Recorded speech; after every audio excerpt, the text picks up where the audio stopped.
Many of us are dealing with things in our lives, and we've come to a point where it's difficult to smile. And one of the places where it's most difficult to smile is in the church. Because the church has become a place that is synonymous with judgment, criticism, critique. It seems becoming a place where you just feel that you don't measure up and you're not good enough. That's what church tends to, and it should not be that place. And even though many churches talk about grace and we talk about how God will accept you, just come as you are, we still come as we are and we don't feel right. We come in the building and we wonder if I'm dressed appropriately. Am I overdressed? Am I underdressed? We come in the building and we try to put on a smile, and it's really difficult for us to do, and we find it very hard to smile, and because we have hidden sin, we have things that we're trying to cover up that we don't want anybody else to know. We come to church trying to put on this holy facade.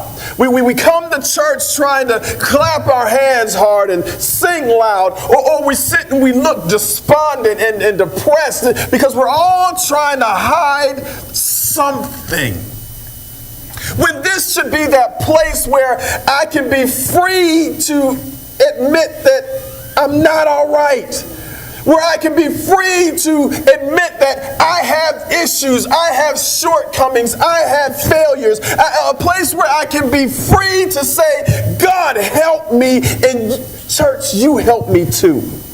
But we won't cry out to the church to help because we think the church is judging. We won't cry out to God to help because sometimes we feel like God doesn't care because I continue to sin. So I don't know how to rightly have a relationship with God, and I don't know how to rightly have a relationship with others.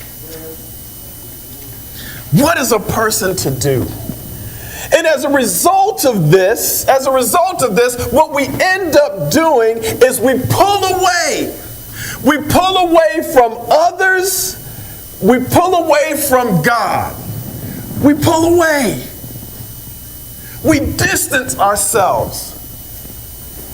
And we don't want to feel bad about ourselves, so now we develop something to help us to feel okay with where we are.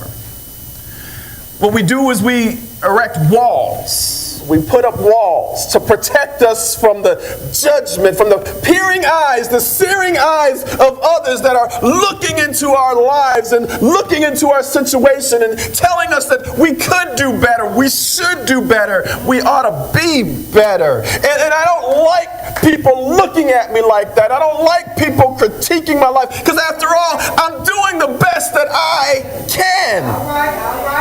If I could do better, I would do better. But if I could be better, I would be better. But I can't. Every night, I wet my pillow crying out to God, change me, remake me, fix my life. And then I wake up in the morning and I keep making the same mistakes over and over again. And instead of somebody reaching a hand out, all I see is a finger pointed at me. It ought not be that way in the house of God. Maybe it is that way in the world that we live in, but it ought not be that way here. This ought to be the place that I can come and I can cry when I need to cry. I can put my head down until you lift my head up. This ought to be that place where I can just be raw. You don't go to the doctor saying, I'm okay. You go to the doctor saying something's wrong, and even if the doctor tells you okay, you say, well, I don't feel okay. Keep digging, keep looking, keep probing, because something doesn't feel right on the inside. Then why do we go to God saying, I'm okay?